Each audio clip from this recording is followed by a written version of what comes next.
যে দেখো বন্ধুরা, এই যে ওনার জন্য বলে ক্যাটালগ লাগবে, আমাকে বলে ক্যাটালগ দেখে বানিয়ে দিতে, দেখেছো? তোমরা একটু কমেন্ট করে দিবে তো কিরকম করে বানিয়ে দিব। এই যে সত্যি সত্যি গো বন্ধুরা, প্রচণ্ড টেনশনে ছিলাম, কেননা আমার এখানে বানাবে বলে আসাম শিলচর থেকে এসছে বানাবে বলে। তো তাই আর কি প্রচণ্ড একটু টেনশনে ছিলাম। তারপর হলো দুদিন আমাদের বাড়ি থেকে ঘুরে গেছে, আমি বাড়িতে ছিলাম না, পুরপাড়ে গিয়েছিলাম। তারপর একজন ফোন করছে যে আসবে আমাদের বাড়িতে। তারপরে আমি বলেছি ঠিক আছে এসো, দেখা যাবে, বানিয়ে দিব। তারপর ব্লাউজটা বানিয়ে দিয়েছি, একদম বড়দের মতো গো ডিজাইনটা করেছে, কিন্তু বেবি হলে কি অনেকটাই সুন্দর হয়েছে গো।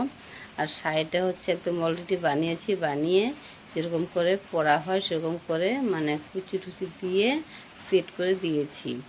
তো তোমাদের কেমন লেগেছে গো বন্ধুরা, ভালো লাগলে ভিডিও একটু শেয়ার করে দিও, আর কীরকম হয়েছে একটু কমেন্ট করে জানাবে। তো আমাদের তো অনেকটাই ভালো লেগেছে।